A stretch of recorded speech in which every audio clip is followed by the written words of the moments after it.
नमस्कार, मी मनीषा.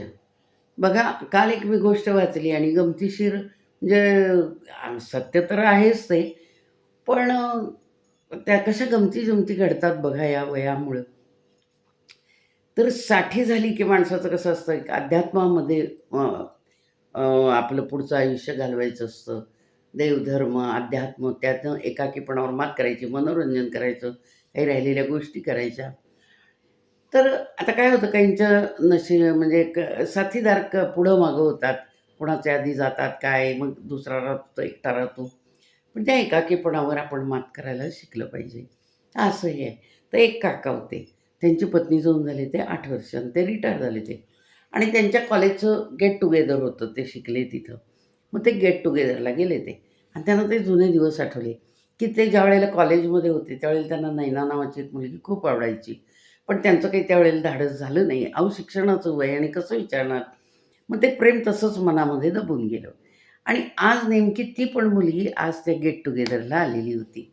मुलगी म्हणजे आता ती महिला. आणि मग त्यांना ते तर एकटेच होते, पण त्यांनाही असं कळलं, की ती म्हणजे तिचेही पती नुकते गेलेले आहेत.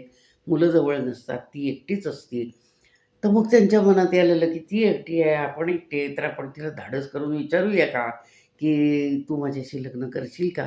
तुलाही साथीदाराची गरज आहे, मलाही साथीदाराची गरज आहे." तर आणि असं मला लहानपणी तू आवडायचीस वगैरे, तर विचारूया का? म्हणून त्यांनी तिला धाडस करून त्या गेट टुगेदर झाल्यानंतर विचारलं, की ते काय मध्ये सगळं सांगितलं आणि मग विचारलं, की म्हणे, "तू माझ्याशी लग्न करशील का?" तर ती म्हणाली, "जरा विचार करून सांगते." आणि तिने थोडा विचार केला आणि तिनं सांगितलं, "हो, करीन की." असं ती म्हणाली. त्यांना आनंद झाला. मग ते दोघंही घरी गेले. घरी गेल्यानंतर त्यांना सारखा प्रश्न पडला, की कन्फ्युजन, ती हो म्हणाली का नाही म्हणाली? हो म्हणाली का नाही म्हणाली? काही लक्षातच येत नाहीये. आता एकदा खात्री करून घेऊया सकाळी तिला फोन करून. म्हणून सकाळ झाल्यानंतर त्यांनी तिला फोन केला आणि म्हणाले, "अगं नाही ना, मला सारखं कन्फ्युजन व्हायला लागले, की मी विचारलेल्या प्रश्नाला लग्न करशील का? तू हो म्हणालीस का नाही म्हणालीस?" तर आम्ही रात्रभर विचार करत बसलो. मग ती काय म्हणाली, "अरे, मी तुला होच म्हणाले. मी नाही म्हणालेच नाही." हो म्हटलं.